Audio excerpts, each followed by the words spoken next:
My name is Shen, but inside the archive, they call me the Raven Archivist. I collect the cases that official reports could never fully explain. Missing people, forgotten villages, closed roads, old photographs, witness statements, names that appear where they should not exist. Most people call them ghost stories. I call them files. And tonight, I am opening one of them for you. Welcome to the Raven Files. Tonight's file is marked RF27. Internal title, The Hell Money Case. A phone call with no caller. An apartment containing 4 bodies that continued ordering food every night. Hell money that appeared genuine on camera, then became funeral paper 5 minutes later. And a woman in red, with empty eye sockets, standing in broad daylight, waiting for a young woman to help recover something stolen many lifetimes ago. The following account was given by Shen Tong. At the time she was 20 years old, a second-year college student, and the young owner of a small late-night restaurant near Nanchang University. In her first statement, she said she had only gone there to collect 60 yuan. By the end of the case, the true price was no longer measured in money. It was measured in memory, in years of life, and in the eyes of the living. This is Shen Tong's account. That summer, I did not go home. The haunted attraction Jiangyun and I had opened near campus had just been shut down, not because anyone had been injured.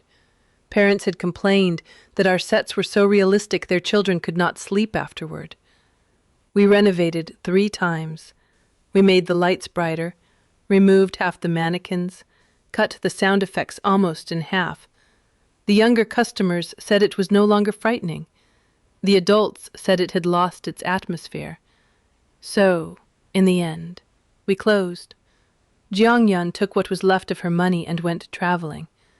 I rented a narrow 2-story storefront at the far end of Chenhui Huayuan Street and opened a late-night food shop called Tongji Xiaoguan. The kitchen and counter were downstairs. Upstairs was a room just large enough for a bed, a desk, and an old steel cabinet.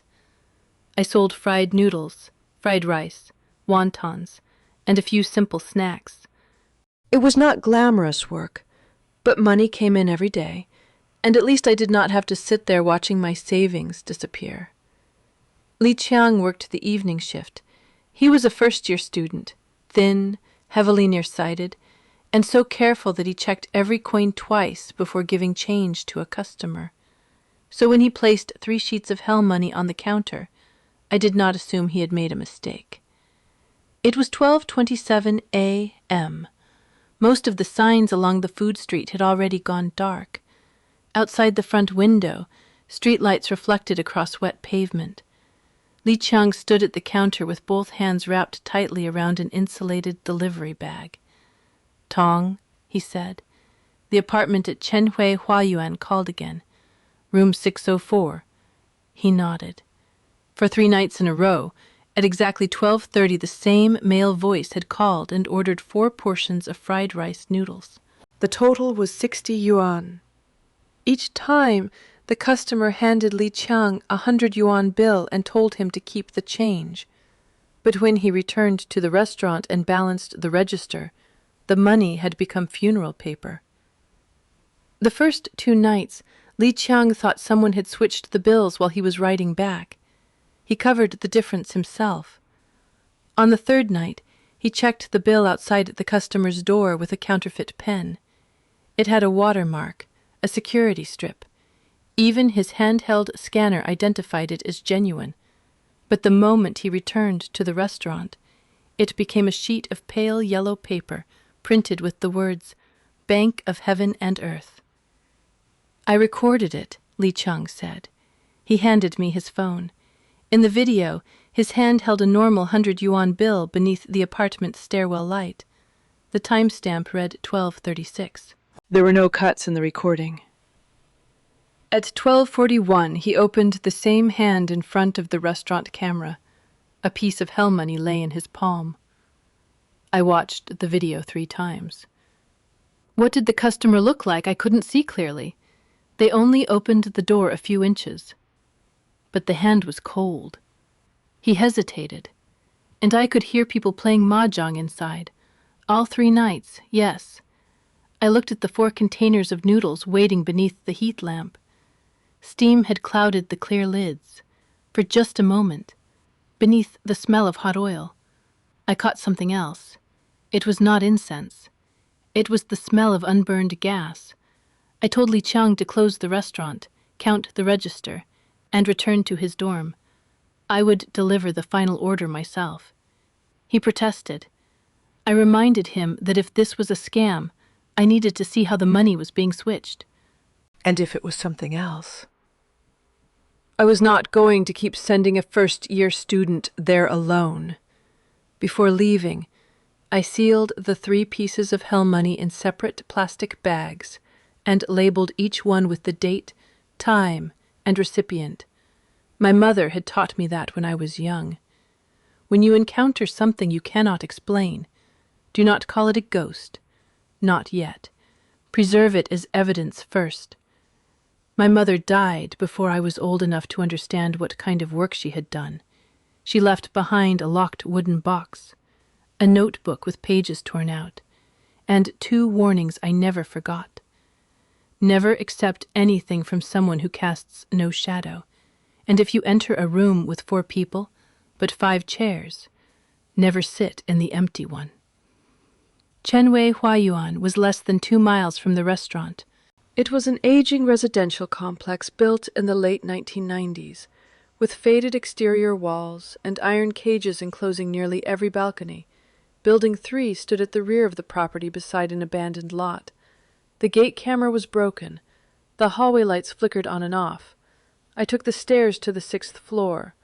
The higher I climbed, the stronger the smell of gas became. 4 pairs of shoes were lined up outside room 604, but the dust covering them was too thick for anything that had been worn recently. From inside came the dry, steady clatter of Mahjong tiles. Click, click, click. No voices. I knocked 3 times. The sound stopped immediately. A man's voice asked, "Who is it?" "Food delivery." The lock turned slowly. The door opened just wide enough for a hand. A colorless arm reached through the gap. There was a crescent-shaped bruise around the wrist. A 100-yuan bill rested in the open palm. I did not take it. "Mr. Wang," I asked.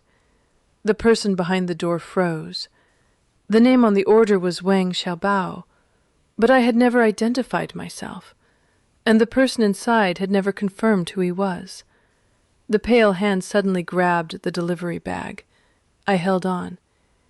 "You ordered 4 meals," I said, "but there are 5 people inside, aren't there?" The door jerked against me. Cold air poured through the opening. The Mahjong tiles had gone silent, and beneath that silence, I heard something else. Fingernails dragging across wood, from inside the apartment, slowly, as though someone were trapped beneath the floor. I pushed the door open. It took almost no strength. The latch had already been broken and placed back into position to make the door appear secure. The living room was small. Every window was shut. A square mahjong table stood in the center. 4 people sat around it.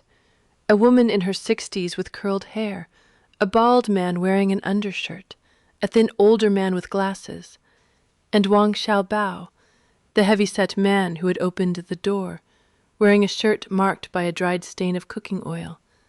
Their skin was gray. Their eyes were clouded. Their postures were unnaturally rigid. An unfinished mahjong game lay on the table. Beside each player was an empty container of fried rice noodles. I recognized the small fish printed beneath the containers. They came from my restaurant, but they were not from that night. The labels were dated 3 days earlier. The 4 people had been dead for at least 2 days. So who had called the night before?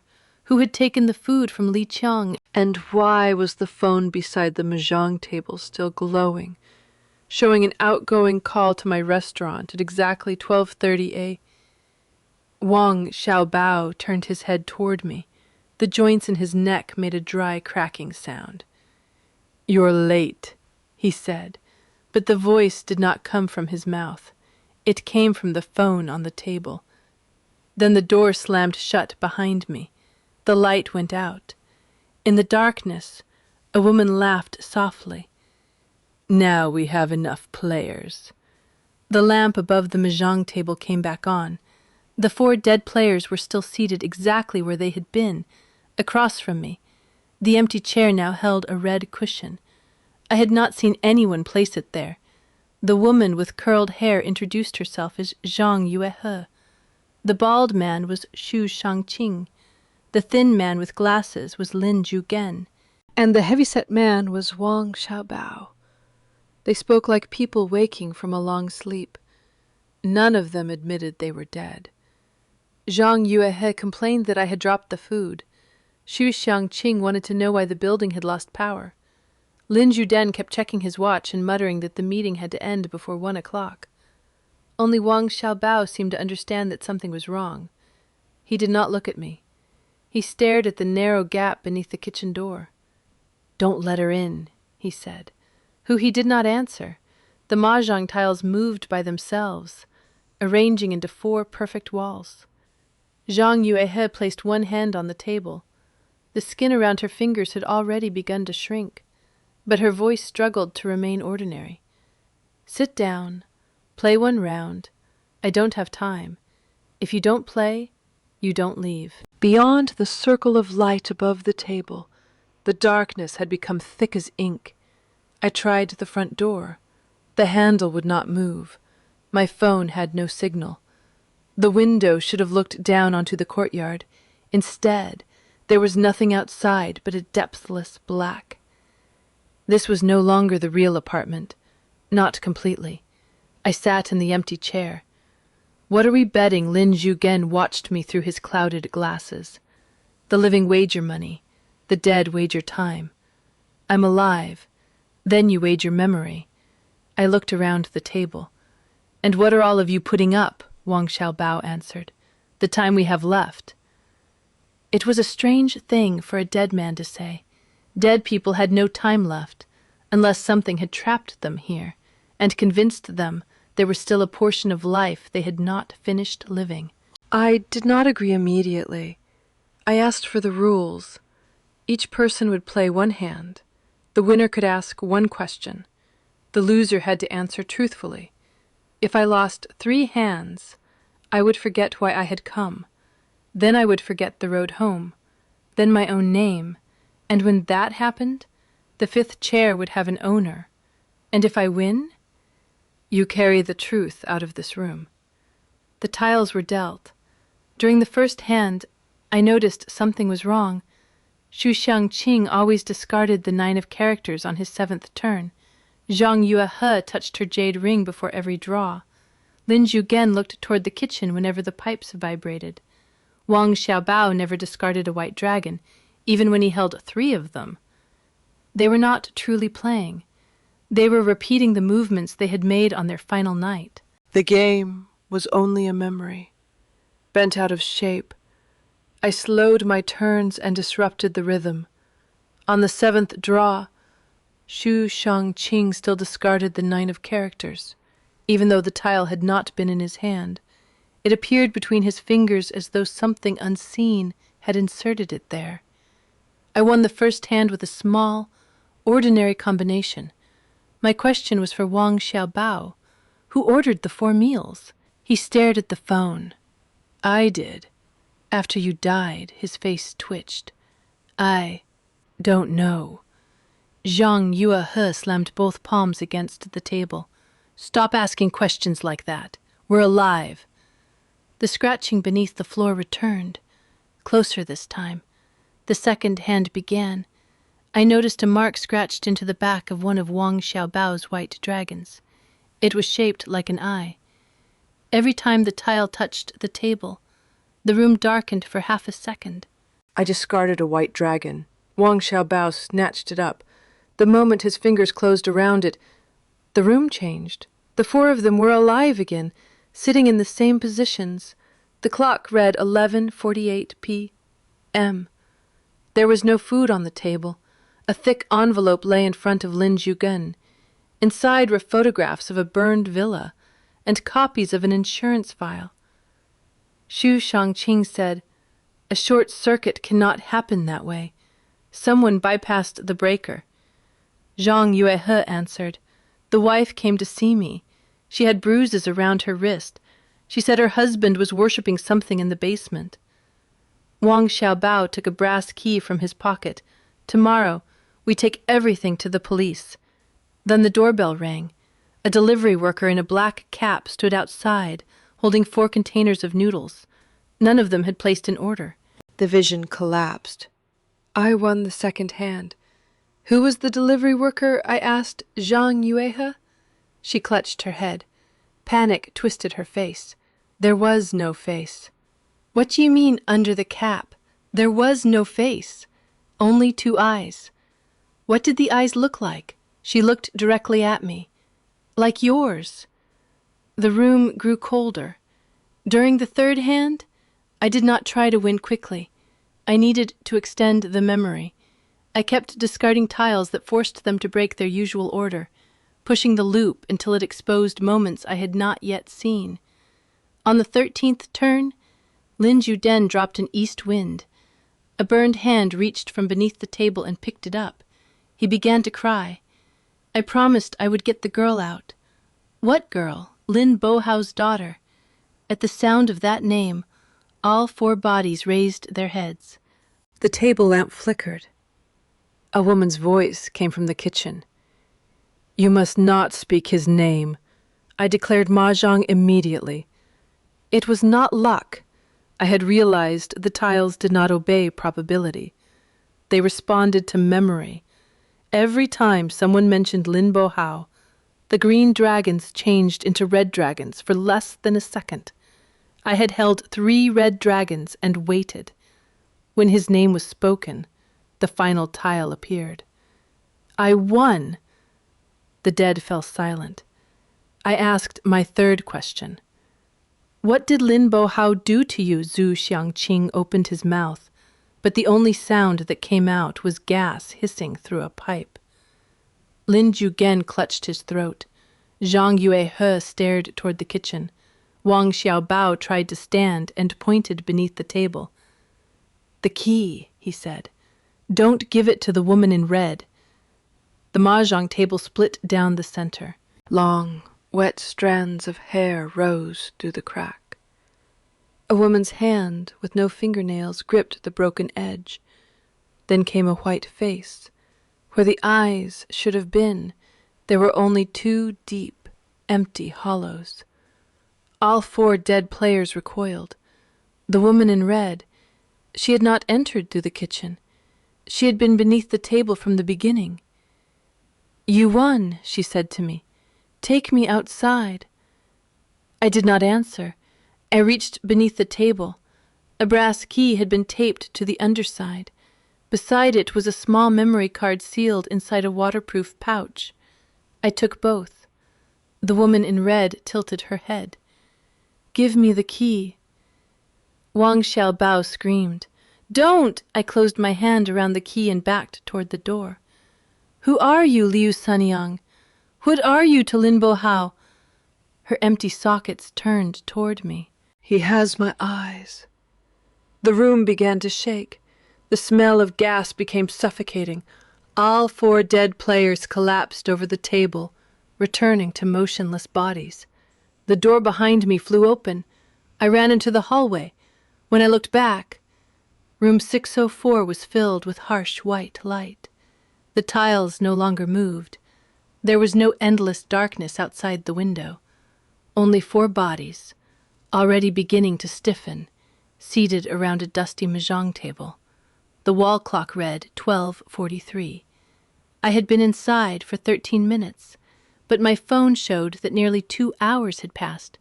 I called the police, and before the call connected, A whisper came from inside my coat pocket. Do not trust the first person who tells you she is the victim. The police arrived at 2:19 a.m. The officer in charge was Captain Zhao Wen. He was about 35, spoke very little, noticed everything, and did not look pleased to find me standing outside an apartment containing 4 dead people. The initial conclusion was carbon monoxide poisoning. A pot of meat had burned dry in the kitchen. The gas valve was open. The windows were sealed. The range hood was not working. The 4 victims had probably been drinking while they played Mahjong and failed to notice the gas until they lost consciousness. A simple accident. At least, that was what the scene wanted everyone to believe. I gave Zhao Wen the 3 pieces of hell money, Li Qiang's video, and the memory card. I kept the brass key, not because I wanted to hide evidence. When I reached for it, a fresh red mark appeared along the metal, like a thread winding around the key. That thread stretched from my pocket, continued down the hallway, and disappeared into the darkness of the stairwell. I knew that if I handed over the key then, someone else might die. Zhao Wen watched the video without laughing. He asked for the exact delivery times on all 3 nights, the number that had called the restaurant, the route Li Qiang had taken, and the names of everyone with access to our security cameras. You're certain these 4 people died before tonight? I'm not a medical examiner, but you told us they had been dead for at least 2 days. I estimated it from the odor and the condition of the bodies. He studied me for a moment. Do you see dead bodies often? I used to run a haunted attraction. I learned how to create the effects. It was harmless enough to be believable. Near dawn, the medical examiner found the first inconsistency. The carboxyhemoglobin levels in the 4 victims were different. Zhang Yuehe and Su Xiangqing had died nearly 2 days earlier. Lin Zhugun died almost 6 hours later, and Wang Xiaobao showed signs that he had regained consciousness after the other 3 were already unresponsive. If all 4 had been poisoned in the same sealed apartment, the difference was difficult to explain. The second inconsistency was the gas valve. It had not simply been left open. The safety lock had been removed with a tool. The third inconsistency was the food. Fried rice noodles were found in the victims' stomachs, but the oil did not match my restaurant's recipe. The food had been cooked with cheap rapeseed oil. Tongji Xiaoguan used peanut oil. The containers carrying my logo were genuine, but they came from a batch I had thrown away a week earlier because the phone number had been printed incorrectly. Someone had taken those containers from the trash behind my restaurant. Someone wanted the police to believe the 4 victims had eaten food from my shop before they died. And after they were dead, something continued calling at exactly 12:30 every night, drawing Li Qiang back to the apartment door.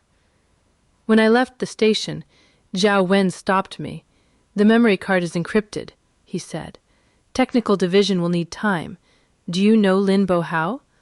His expression changed almost imperceptibly. The television feng shui master. The 4 victims mentioned him. That was not in your statement. I wasn't certain then. And now I'm certain they were connected. Zhao Wen closed his notebook. Shen Tong, what are you keeping from me? I looked through the station's glass doors. Morning had come. Commuters were beginning to fill the street. Among them, beneath a tree, stood a woman in red holding a white umbrella. Her empty eye sockets faced directly toward me. I'm trying to understand what I saw, I said.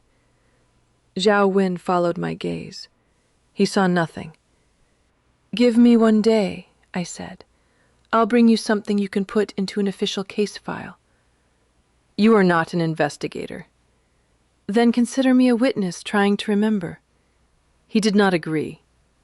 But he did not stop me from leaving. Liu Sanyang followed me back to the restaurant.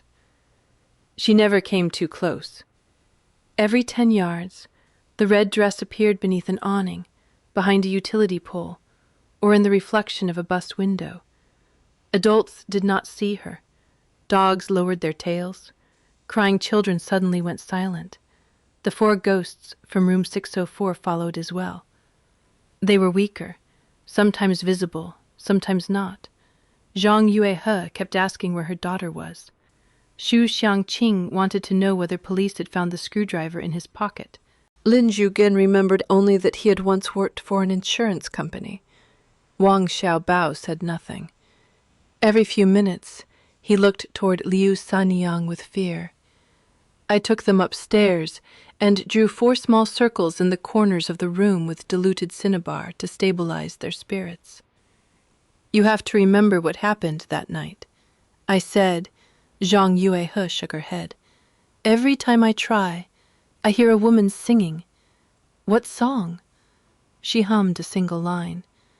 It was an old local opera melody, soft but cold. I had heard it before, in a story about a fox spirit who lent her eyes to the man she loved. Liu Sanyang stood in the doorway. That is my song. I turned toward her. Tell me your story. She remained silent for a long time. Then she spoke. Centuries ago, she had been a spirit cultivating in the Yunmeng Mountains. She rescued a scholar named Yan Huai after he fell from a cliff and lost his sight. They lived together. When Yan Huai asked to return to the capital to visit his mother, Liu Sanyang lent him her eyes. He promised to return them within 3 months. He never came back. A fire swept through the mountain. She died in the flames, carrying her hatred with her, following the eyes through one lifetime after another, until she found them in Lin Bo Hao. It was a complete story, too complete. I asked which prefecture governed the mountain. She could not remember. I asked which dynasty. She could not remember. I asked whether Yan Huai wrote with his left hand or his right. She could not remember. But she remembered every word he had spoken before leaving, the color of his robe, the scent in his hair, every crack in the ceremonial wine cup they had shared. Human memory does not work that way. Real memories break apart. Memories told again and again become polished, complete down to the dialogue. How many people have you told this story? I asked. No one. Then who told it to you? Something tightened inside her empty sockets. You do not believe me? I believe you suffered, but suffering does not make every memory true. Cold spread through the room. The 4 ghosts pressed themselves into the corners. I placed the brass key on the table. A red thread appeared at once, connecting the key to the center of Liu Sanyang's chest. She lunged for it. I covered the key with a porcelain bowl and sealed it with a talisman. The thread vanished. Wang Xiaobao said not to give it to you. He was controlled by Lin Bo Hao. Maybe. But he died protecting this. Liu Sanyang clenched her hands. I only want my eyes. And the key opens the place where they are being kept. She did not answer. That was answer enough. At noon, Jiang Yan video called me from Dali. I did not tell her everything. I only asked her to check the restaurant's call history and router logs. 10 minutes later, she called back. Something is wrong, she said. All 3 food orders show Wang Xiaobao's number, but the carrier has no record of any connection. Spoofed caller ID, not like this. Your restaurant phone received the signal, recorded the call, and stored the duration. But the data never passed through a cell tower. Could it have come through the local network? The router recorded nothing. Then where did the call come from? Jiang Yan enlarged a system diagram. From the device itself?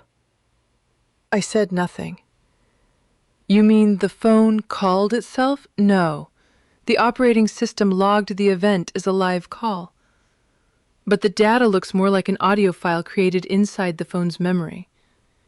And there is something even stranger. What? The first file was created at 12:30 a.m., 3 days before your restaurant opened. I looked at the phone beneath the counter. It was brand new, I had bought it on opening day. A call could not have been created before the device existed. Jiang Yan sent me the original audio. I put on headphones. The man's voice sounded ordinary through the speaker, but after filtering the background noise, I heard Mahjong tiles and another layer, so low it was nearly buried, a woman counting. 1, 2, 3, 4. After 4 she waited, then whispered, "One is still missing." I opened my eyes. The 5th chair. The 4 dead people had not called me there. Someone needed me to sit in the missing position. I asked the 4 ghosts why they had met. Their memories returned in fragments. 14 years earlier, a villa burned in Qingliu district. A woman named Su Wan and her 4 young children died inside. The family's housekeeper was convicted of setting the fire after being caught stealing. Su Wan's husband, Lin Bo Hao, survived because he was supposedly away on business. The case had shocked the city. Later, Lin Bo Hao collected a large insurance settlement, changed careers, and gradually became a famous feng shui consultant. Zhang Yuehe had worked as a nurse at a private clinic. 3 days before the fire, Su Wan came in with bruising around both wrists and a small burn on her back. She told Zhang Yuehe that her husband was forcing the children to take part in a ritual he called opening the eyes. Xu Shangqing was the electrician who had serviced the villa. He discovered that the overload breaker had been replaced with an older component, and the fire alarm wiring had been cut. Lin Bo Hao paid him extra to remain silent. Lin Zhugen worked in insurance claims. He saw that Su Wan's signature on the policy had been forged, and that the coverage had been increased only 19 days before the fire. Wang Xiaobao was a maintenance worker in Qingliu. After the fire, he found a small camera and a basement key in a drainage pipe. Afraid of becoming involved, he hid them for years. The 4 had never been close. Recently, Zhang Yuehe saw Lin Bo Hao on television and recognized the eye-shaped ring he wore. It matched a symbol Su Wan had drawn in her medical file. Zhang Yuehe contacted the other 3. They met in room 604 to assemble the evidence. They died before they could bring it to the police. The delivery worker had no face. Zhang Yuehe repeated, "But he had your eyes." I asked whether she had ever met me. She shook her head. Wang Xiaobao suddenly spoke. They weren't her eyes. He looked at Liu Sanyang. They were hers. Liu Sanyang did not move. Wang Xiaobao held his head as the returning memory distorted his spirit. The delivery worker wore a blank face. There were a woman's eyes in the sockets. He set the food down and asked who had the key. I didn't tell him. Then we smelled gas. Was Lin Bo Hao there? No. Then who removed the safety lock? The delivery worker. A ghost, Wang Xiaobao, looked at me. No. He wore gloves. He breathed. His left leg dragged slightly. When he bent down, one glove slipped, and I saw an old burn running from his wrist up his arm. He paused, but his shadow pointed in the wrong direction. A living person, possessed or controlled by something else.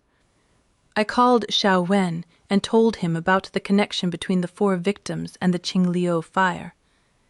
This time, I did not mention ghosts. I only said my memory of the documents on the table had become clearer. He checked the names.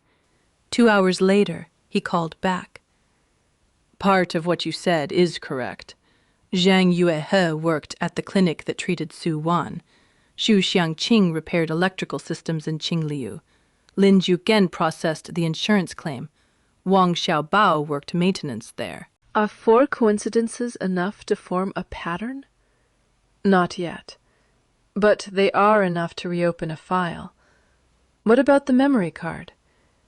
There is data, but the encryption is tied to a physical device. The key you mentioned may not be only a door key. I did not tell him I had it. Zhao Wen continued.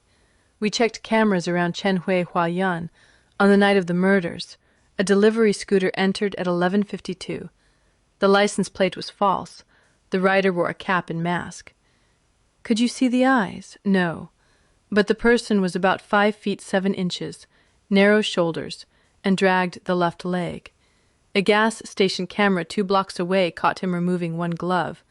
There was an old burn on the left wrist. I remembered Wang Xiaobao's words. For the first time, the memory of the dead and the evidence of the living touched. I looked at Liu Sanyang. She stood beside the window. The wind moved everything in the room except her red dress. One more thing, Zhao Wen said. The ink on the hell money contains a rare mineral used in ritual pigment. We found a place in Nancheng that orders it regularly. Where Mahjong Tong, Linbo Hao's consulting office. He paused. But that is not the most important discovery. 10 days before they died, all 4 victims mailed an envelope to the Financial Crimes Unit. It never arrived. Post office footage shows someone retrieving it with a forged authorization form. Whose signature? Gao Cheng, Linbo Hao's assistant. You have a name, a burn scar on the left wrist, and a medical history involving damage to the left leg after an accident.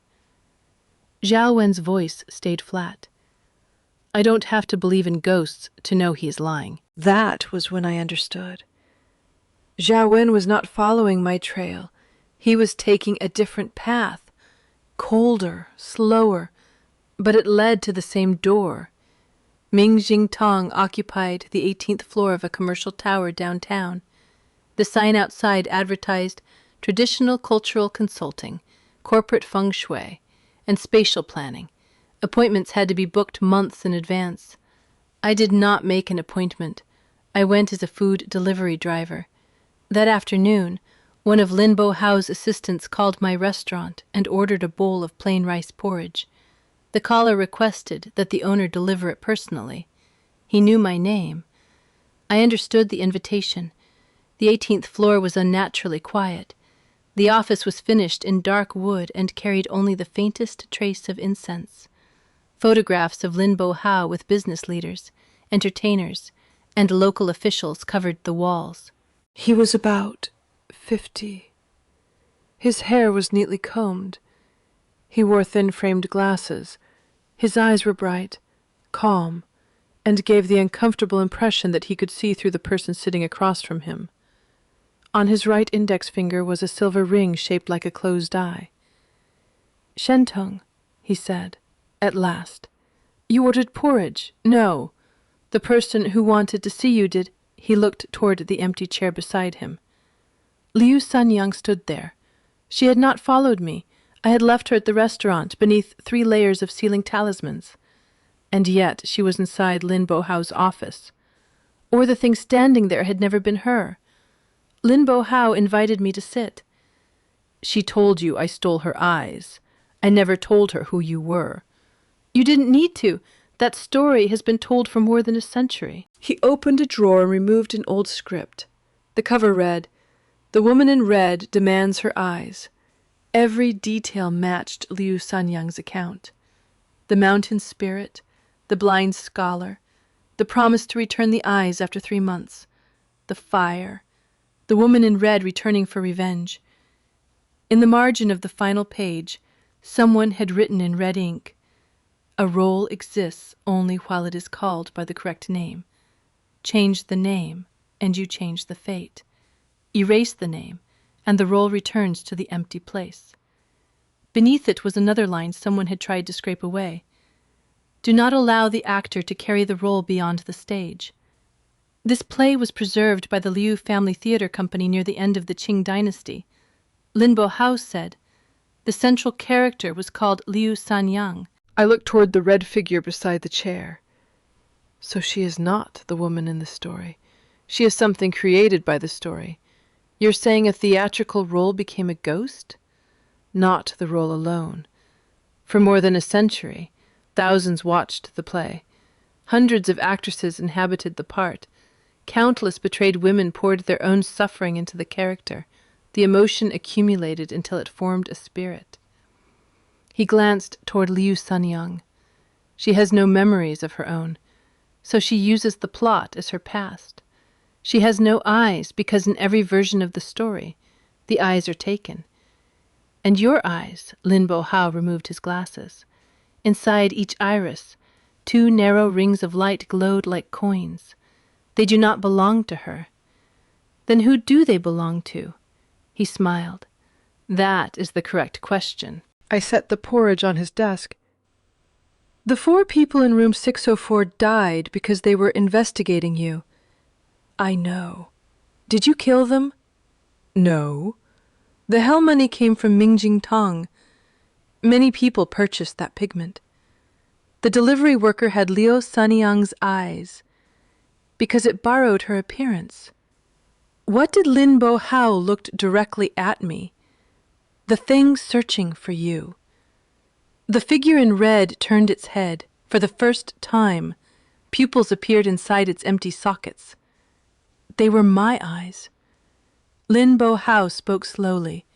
You think you came here to help a wronged spirit recover what was stolen from her? He leaned forward. But from the beginning, you were chosen to become her new pair of eyes. I did not touch the porridge. I did not look at the woman in red. When an enemy wants you afraid, the first thing you do is not prove your courage. You determine where he wants you to look. Lin Bu Hao wanted my attention on Liu Sanyang, which meant the most important thing in the room might be somewhere else. I studied the office again, in all 4 photographs on the wall. Lin Bu Hao stood to the right of the other person, avoiding any angle that placed his left eye directly toward the camera.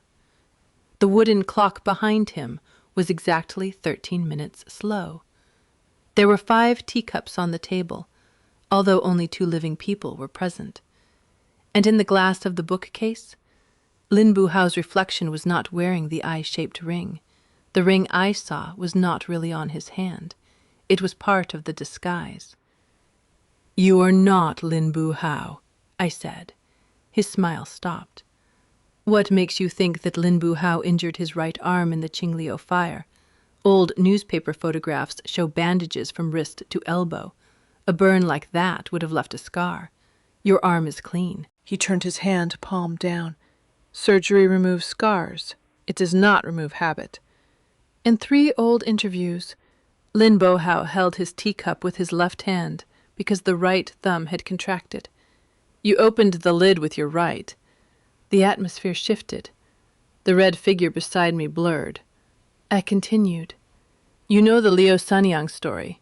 You know about room 604, and you knew I would come. But you do not know where the key is. His eyes narrowed. If you did, you would not have invited me here to test me. Did you bring it? No, that was a lie. The key was hidden inside the lining of the insulated delivery bag, wrapped in foil and 3 layers of talisman paper. But the key itself was less important than the man's reaction. His eyes dropped toward the bag. That was my answer. He needed it. You were the delivery worker that night, I said. The refined face tightened, like a mask pulled too hard across the skin. Something knocked behind the bookcase. 3 taps. Pause. 2 taps. Pause. 3 taps. A distress code. I grabbed the bowl of porridge and threw it into the incense lamp. Hot liquid extinguished the small flame. The smoke broke. So did the illusion.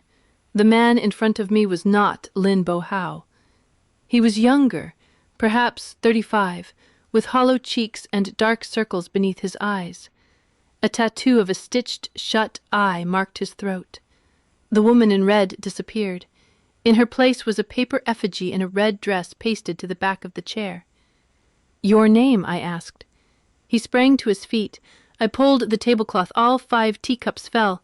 A strand of hair had been hidden beneath each cup. 4 were gray. 1 was black. The gray strands belonged to the 4 victims from room 604. The black strand belonged to me. Taken, perhaps, from a chair at my restaurant or from the trash behind the kitchen, the ritual had prepared 5 people. Only the unlocking object was missing. He lunged for the delivery bag. I stepped aside and trapped his wrist against the edge of the desk. A metal object fell from inside his jacket. The phone used to call my restaurant. Its screen showed an audio playback app set to a schedule. Behind the software, the phone had been modified with a piece of burned wood carved with ritual symbols. Half technology, half ritual. That was why the calls existed inside my phone without passing through the network. He did not need to call from anywhere. He had planted an acoustic mark inside the restaurant phone before I ever bought it. How long have you been watching my restaurant? He smiled through blood at the corner of his mouth. Since before you rented it. The bookcase opened. Zhao Wen and 2 officers entered from a service passage connected to the neighboring office. They had been waiting for a signal from the recorder I had hidden inside the porridge container. I had not come to the meeting alone. Before leaving, I sent Zhao Wen the address and every conclusion I had reached. He did not believe the part about ghosts, but he believed a suspect connected to 4 deaths might destroy evidence. The man was restrained. His real name was Gao Cheng, Lin Bo Hao's personal assistant. Police found the real Lin Bo Hao in a hidden room behind the bookcase. He was alive, but barely. Both eyes were covered with bandages. Beside him, an audio device played the same song from The Woman in Red Demands Her Eyes, over and over. Dozens of photographs of me covered the walls. Me signing the lease, me receiving deliveries, me standing outside the restaurant on opening day. This case had not begun with 3 pieces of hell money. It had begun before I opened the restaurant. Gao Cheng refused to confess, but his computer contained the false delivery schedule, footage from Chenhui Huayuan, and scans of the 4 victims' files. He was the person who entered room 604, sedated the food, removed the gas valve safety lock, and staged the scene. Why had he failed to take the key? Because Wang Xiaobao hid it before losing consciousness. After death, Wang's spirit became trapped in the loop. But some instinct continued protecting the secret. Gao Cheng returned more than once. He never found it. So he used the food order ritual to force the 4 ghosts to repeat their final night. He hoped a delivery worker with weak spiritual resistance would be trapped as the 5th player, complete the game, and force the dead to surrender the key. Li Qiang was unsuitable. His birth chart carried strong yang energy. He received the money and left. I was different. The moment I entered the building, the loop recognized my celestial sight. It pulled me in. That was what Gao Cheng had been waiting for. What he did not expect was that I would win the game and carry the key out. As paramedics took Lin Bo Hao toward the ambulance, he seized my wrist. "Do not open the basement," he said. "The key opens the basement at the Qingliu Villa." He nodded. Gao Cheng killed 4 people to obtain it. He believes something below can see fate. Whose eyes Lin Bo Hao removed the bandages. There were no fresh wounds. His eyes were still there. But both pupils had become milky white.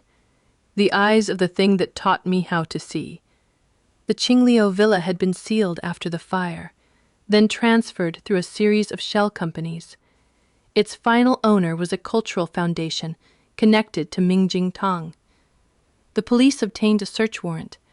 I had no legal right to take part. But Zhao Wen allowed me to remain at the basement entrance under police supervision because the brass key reacted to the door. He called it evidence identification, not an invitation to investigate.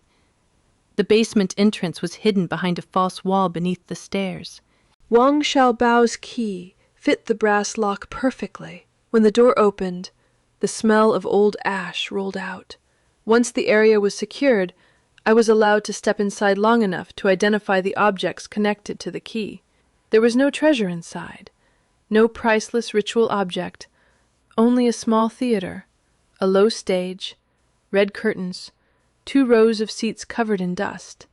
A sign above the stage read, "The woman in red demands her eyes."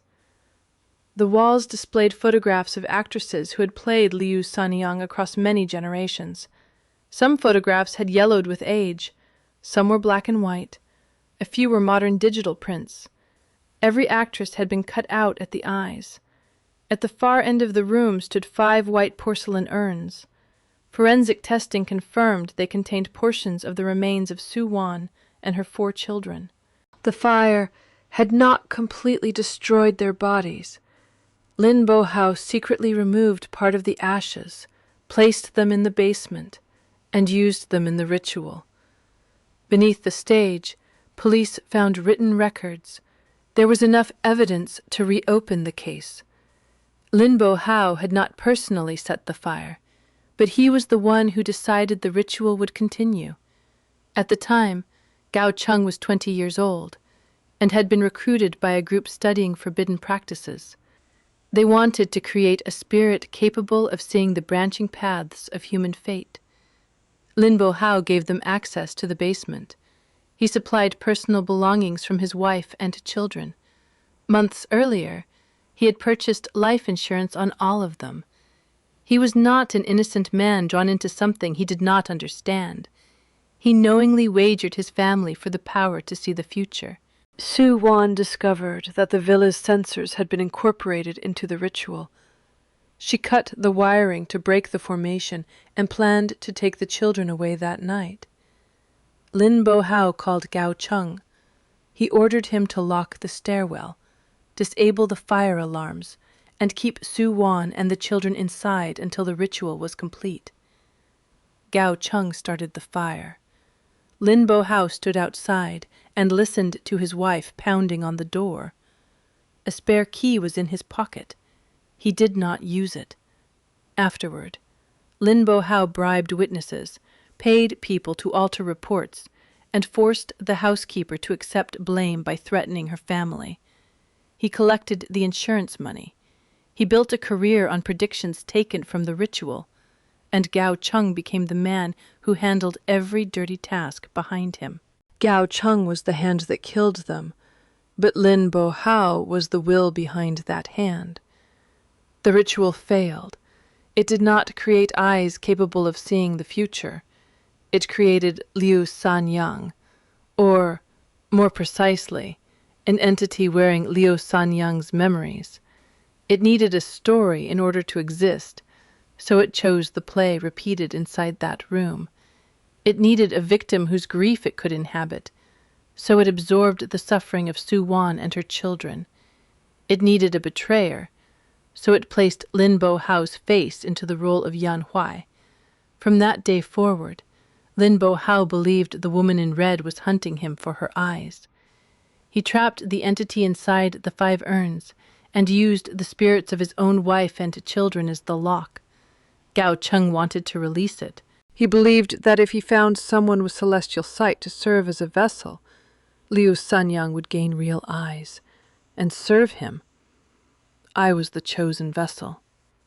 "Why me?" I asked Lin Bo Hao during questioning. He looked at me through clouded eyes. "Because your mother came here." For a moment, I thought I had misunderstood. My mother? 20 years ago, before the fire, she investigated the Liu family theater company. She stood exactly where you stood and asked why a play with only 4 roles required 5 chairs. He leaned closer. She broke a similar ritual and removed something from it. Gao Cheng believed that object had been passed to you. I remembered my mother's warning about the empty chair, the locked wooden box, the missing pages in her notebook, things I had always treated as separate fragments. Finally formed a single line. What did she take, half an eye? My mother had never told me she died when I was young. In my memories, she left only a box I could not open, and a warning never to accept anything from a person without a shadow. The box was still inside the steel cabinet upstairs at my restaurant. Before I left, Zhao Wen gave me a photocopy of the script's final page. He believed the handwritten notes might help me identify the ritual if it appeared again. I folded the page and placed it inside my coat. Then I called Li Qiang. No answer. The restaurant cameras had gone offline. I ran from the station. When I reached Yuan Street, the restaurant door stood open. Nothing downstairs had been disturbed. The tables were in place. The kitchen was cold. Li Qiang lay unconscious behind the counter. He was still breathing. Wet, red footprints climbed the stairs. Upstairs, the steel cabinet had been opened. My mother's wooden box rested in the center of the floor. Liu Sanyang sat beside it. This time, she had eyes. One was mine. The other belonged to a woman I remembered only from old photographs. My mother. Gao Cheng was only the one who opened the door, she said. Lin Bohao was only the one who guarded it. Her two borrowed eyes fixed on me. I have been waiting for the person carrying the other half to return. I looked at the box. Inside was a black crescent of jade. A pattern resembling a pupil ran through its center. My mother took this from the ritual. She took it from me. She saved the people you were hurting. She cut me in half. Liu Sanyang's voice changed. It was no longer one woman speaking. Dozens of voices layered together. Actresses, audience members, Su Wan, children, women I had never known. Give it back. The 4 Mahjong ghosts appeared at the top of the stairs. They remembered everything now. Wang Xiaobao said, "Don't." Liu Sanyang turned her head. With a single look, Wang's spirit was thrown against the wall. I picked up the jade. The moment I touched it, visions opened around me. My mother stood in an abandoned theater, holding me as an infant. The woman in red faced her across the stage. My mother used a wooden blade to separate the jade from the entity's forehead and sealed it inside the box. But the vision continued. She had not carried the jade away only to protect it. She placed part of its light inside my eyes. My celestial sight was not something I had been born with. It was the remaining portion of what Liu Sanyang had lost. I had seen ghosts since childhood because part of the eyes she wanted was already inside me. "You do not want Lin Bohao's eyes," I said. "I never did. You want mine." They were always mine. For one moment, I truly considered giving them back. If those eyes had kept a spirit wandering through generations, what made my claim to them different from the theft I condemned of? My mother had taken them. Was I living through something stolen? I raised one hand toward my eyelids, and memories came. Not Liu Sanyang's memories. Li Qiang's face when I paid him his first full month's wages. Zhang Yuehe calling her daughter's name. Wang Xiaobao protecting the key even after death. Su Wan holding her children in the smoke. My mother, exhausted, shielding my eyes from a red stage. The eyes may have begun with Liu Sanyang, but 20 years of seeing, choosing, fearing, and accepting responsibility had made them part of my life. "No," I said. "You have the right to demand the truth, but you do not have the right to erase my existence in order to complete your own." I lowered my hand. "They have lived with me for 20 years. They have seen things you never saw. They remember people you never knew." I looked directly at her. "They are part of me." Liu Sanyang stood. "Then I will take all of you." The room went dark. The 4 walls became the basement stage. Red curtains descended. Beyond the stage sat countless eyeless figures. A mahjong set appeared on a table beneath the lights. 5 chairs. I understood. The ritual had never ended. Room 604 had only been the outer circle. The true game was here. Liu Sanyang sat across from me. "We wager the eyes," she said. "I refuse. You sat in the chair 3 nights ago. The tiles arranged themselves. Zhang Yuehe, Xu Xiangqing, Lin Zhugen, and Wang Xiaobao approached the table. They did not sit. They stood behind me. We still owe you 1 game, Zhang Yuehe said. You already wagered all the time you had left. Lin Zhugen shook his head. No. We discovered that our time was stolen. Our deaths were not accidents. He placed 1 hand on the table. So the life taken from us does not belong to her. Each of the 4 ghosts offered a small piece of light, not enough to return them to life, enough to form a wager. The game began. Liu Sanyang could read my memories. Any strategy based on conscious thought was useless. I had to play the way the 4 people in room 604 had played, through habit, signals, trust. Xu Shangqing tapped 7 times when I needed to keep a tile. Zhang Yuehe touched her ring when Liu Sanyang altered the wall. Lin Zhugen looked toward the direction of the exit. Wang Xiaobao protected the white dragon. This time, the eye-shaped scratch on the white dragon did not belong to Liu Sanyang. My mother had left it. I remembered her warning. Never accept anything from someone who casts no shadow. Liu Sanyang had no shadow, so I could not claim a tile she discarded. I drew only from the wall. I refused every chance to chow or pung. My hand was slow, ugly, almost impossible to complete. Liu Sanyang smiled. You will lose your eyes. I do not need to win with the tiles in my hand. I turned the crescent of jade over. A tiny character had been carved into the back. Complete. Not return. Complete. The jade was not half of an eye. It was the final tile of the ritual. I placed it where the white dragon belonged. The table shook. The 5 chairs changed positions. Liu Sanyang found herself seated in the 5th chair, the place reserved for the sacrifice. For the first time, fear appeared on her face. Your mother changed the rules. She did not cut you in half, I said. She turned the thing you needed most into a trap. The 4 ghosts pushed their remaining time into the table. I discarded the white dragon. This game is not for the eyes. Then what is the wager? Your name. I remembered the annotation in the script. The way Liu Sanyang's form changed whenever someone called her by a different identity. The way Lin Bo Hao had played the same song again and again to keep her inside the role. The entity had no memory of its own. It existed through 3 things: a name, a role, and people who continued believing both were real. I removed the copied final page of the script from my pocket.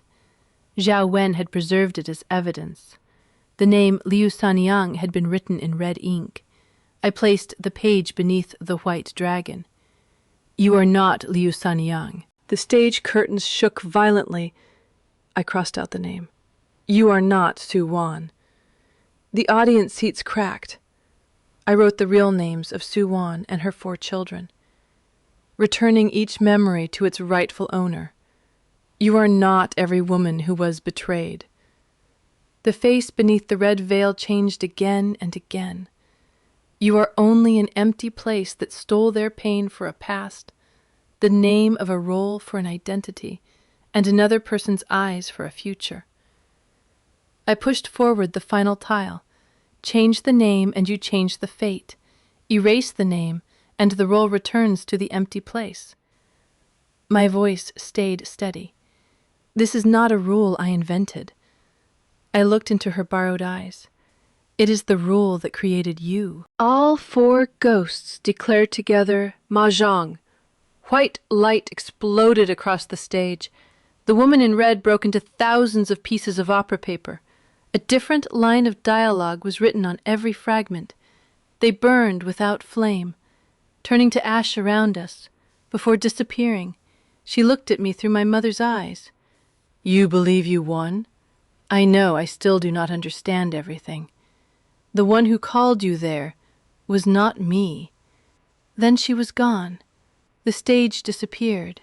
I returned to the second floor of the restaurant, kneeling beside a mahjong table that had never existed.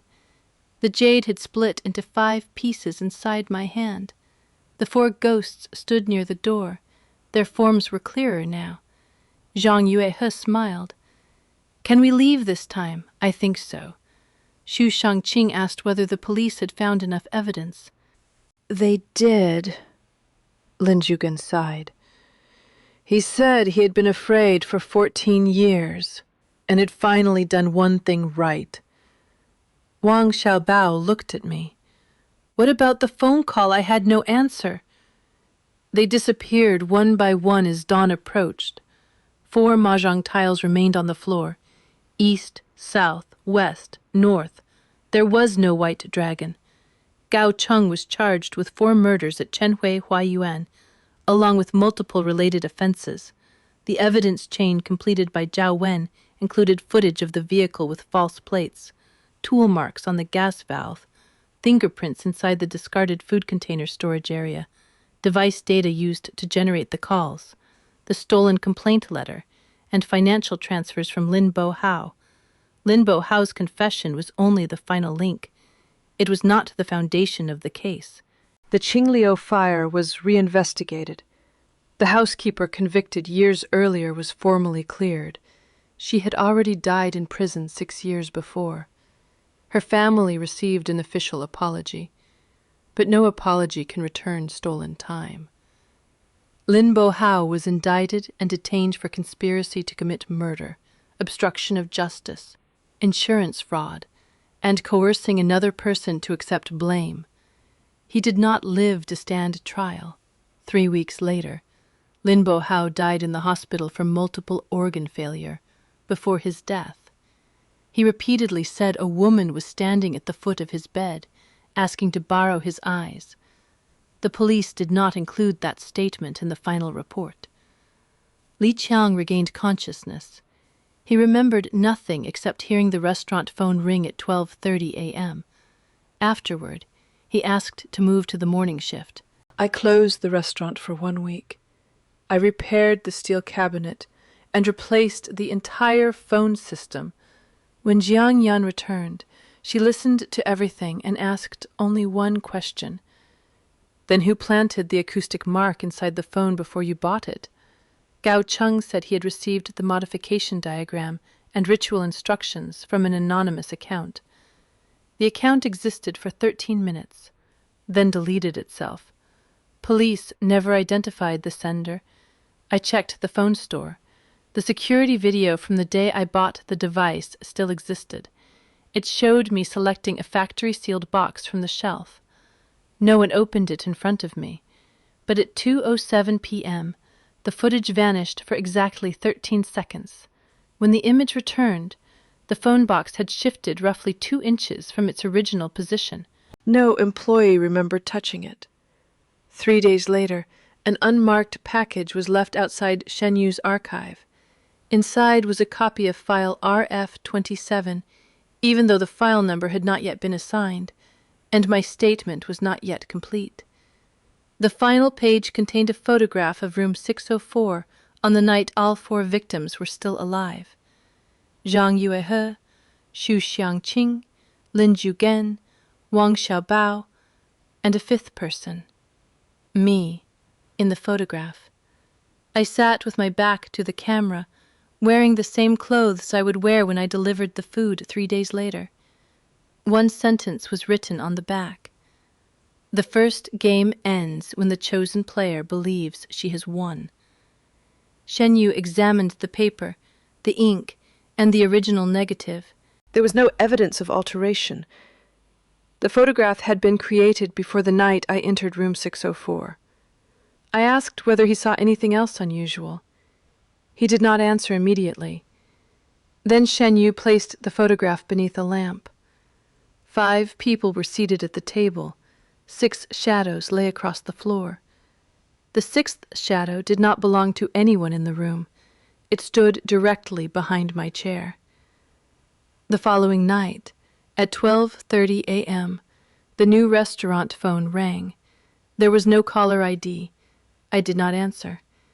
The ringing stopped after 13 seconds. Then I heard Mahjong tiles striking one another upstairs. 6 times. Click, click, click, click, click, click. That is where Shen Tong's account ends. The official report concluded that the 4 victims at Chenhui Huayuan were murdered with gas as part of a conspiracy to recover evidence connected to the Qingliu fire. Gao Cheng was convicted. Lin Bohao died before trial. The report contains no reference to a phone call created before the device existed, a woman in red, or a photograph containing 6 shadows. I have examined the original photograph. There are no signs of manipulation, compositing, or reprinting. The paper and photographic emulsion confirm that it was produced before the night Shen Tong entered room 604. I do not know who the 6th shadow belongs to. I know only this. After the case ended, every copy of that photograph developed the same difference. Each day, the 6th shadow appeared slightly closer to Shen Tong's chair. The official report may close the case, but not every file stays silent. Some rooms still wait in the dark. Some names are still missing from the record.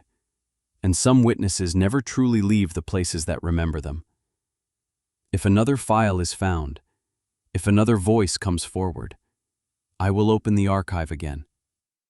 Until then, this is Shen Yu, the Raven Archivist, and this file is now closed.